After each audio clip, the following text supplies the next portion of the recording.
My wife texted from Vegas. Just married my coworker. You're pathetic, BTW. I replied, cool. Then I blocked her cards and changed the house locks. Next morning, police were at my door. I, 34, male, got the text at 2:47 a.m. on a Tuesday. My wife, Linda, 31, was supposed to be at a work conference in Vegas. The message included a photo of her and William, her coworker, holding up marriage certificates outside some tacky chapel. The full text read, greater than just married William. Been sleeping with him for 8 months. You're pathetic, BTW. Your limp dick energy made this so easy. Enjoy your sad little life. I stared at my phone for maybe 30 seconds. Then I typed back one word, cool. Before she could respond, I got to work. See, Linda might have been sneaky about her affair, but she was terrible at managing finances. Everything was in my name, the house, the main accounts, even her credit cards were just authorized user cards on my accounts. By 3:15 a.m., I'd canceled all her cards, changed every password she knew, removed her as an authorized user on everything, and called a 24-hour locksmith. Cost me $300, but worth it. Screenshotted everything for my records. The locksmith arrived at 4 a.m. By 5 a.m., new locks were installed. I even changed the garage code. Then I went back to bed. Woke up at 8 a.m. to pounding on my door. 2 cops standing there, looking annoyed. Sir, we got a call about a domestic situation. Your wife says you locked her out of her home. I showed them the Vegas marriage text. She's not my wife anymore. She married someone else 5 hours ago. The older cop's eyebrows shot up. The younger one tried to keep a straight face, but I saw his mouth twitch. She's saying you stole her belongings and money. Officers, I have documentation showing this is my house, purchased before marriage. The credit cards were in my name. She was just an authorized user. I haven't touched any of her personal belongings. They asked to verify the text was real. I showed them my phone, the timestamp, everything. The older cop sighed. Ma'am, he said into his radio, you need to figure this out through lawyers. We can't force him to let you in if you married someone else. I heard screeching through their radio. Linda was pissed. The cops left after warning me not to destroy her belongings. I assured them everything would be waiting for her outside. Update 1. Holy, this blew up. To answer common questions. Yes, this is real. No, we don't have kids, thank God. Yes, I'm getting a lawyer. So, Linda showed up that afternoon with William, her mom Barbara, and her sister Susan. William looked like he wanted to be anywhere else. Guess the Vegas high wore off quick when he realized his new wife was homeless and broke. They tried everything. Barbara threatened to call the cops again. I reminded her how that went. Susan called me a controlling psycho.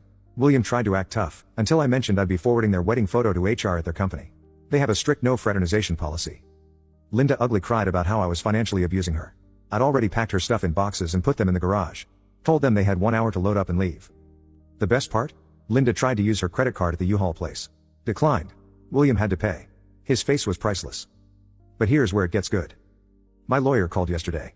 Linda's trying to claim she was drunk and manipulated into the Vegas marriage. She wants it annulled and wants to claim rights to our house because we were still technically married when she left for Vegas. My lawyer literally laughed. She sent you written proof of adultery and bigamy. She's done for. Also found out through mutual friends that William's been living in his mom's basement. He thought Linda had money. Lol. Linda went full nuclear. First, she started a social media campaign. Posted everywhere that I was an abusive narcissist who trapped her in a loveless marriage and forced her to find love elsewhere. Her mom and sister shared it everywhere. Some of our mutual friends actually believed it. But Linda forgot one thing. I'm friends with David, who's basically the tech genius of our friend group. He helped me recover some very interesting Facebook messages between her and William going back over a year. Including her bragging about how she was playing the long game and securing the bag before leaving me. My favorite message. Greater than he's so stupid. I've been moving money from our joint grocery account for months. Almost have enough for my dream wedding with you, baby. Yeah, about that joint grocery account, it was actually just my account that I let her use for household expenses. I pulled the statements. She'd been withdrawing cash for groceries and spending maybe half. The rest? Who knows? I posted the screenshots. Her narrative crumbled fast. Then came the extinction burst. 1. She convinced her dad to call my boss, claiming I was harassing his daughter. My boss knew the whole story and told him to get lost, professionally. She tried to break into the house at 3 a.m. My new cameras caught everything. She was screaming about her grandmother's jewelry. Her grandma was still wearing it because, you know, she's alive. 3. She claimed I killed her cat. We've never had a cat. I'm allergic. 4. She started calling my mom, crying about how she made a mistake and William means nothing.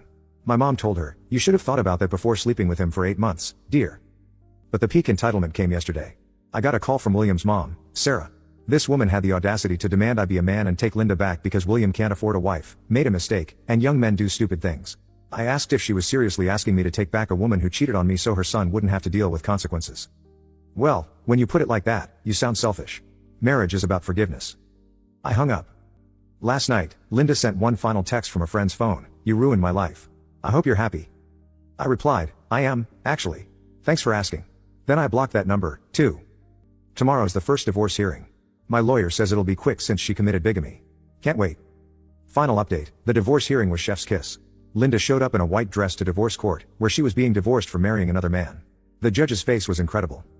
Her lawyer tried to argue that the Vegas marriage didn't count because she was emotionally distressed and under duress from William. The judge asked what duress meant in this context. He promised her things, made her believe leaving her marriage was the only option. My lawyer stood up. Your Honor, I have 73 pages of Facebook messages showing Mrs. Excuse me, what last name is she using now? Anyway, showing the defendant actively planning this for over a year. The judge reviewed them. His expression went from professional to disgusted to almost amused. Ma'am, did you write, and I quote, can't wait to see his stupid face when he realizes I took him for everything? Linda turned red. That was taken out of context. What context makes that better? Silence. The divorce was granted. She got her personal belongings, her car, that she's still making payments on, and absolutely nothing else. She has to pay me alimony for 6 months because I supported her through her certification program last year. It's only $500 a month, but the rage on her face was worth millions. Outside the courthouse, Barbara started screeching about how I was stealing from her baby.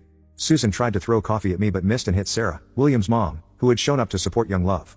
The coffee fight that ensued between the two moms was something. Security got involved. Plot twist, William wasn't even there. According to Sarah's screeching, he'd already moved on with a 22-year-old bartender he met at his wedding reception, aka the casino bar. Linda broke down sobbing. Not pretty tears, full ugly crying, snot, and everything.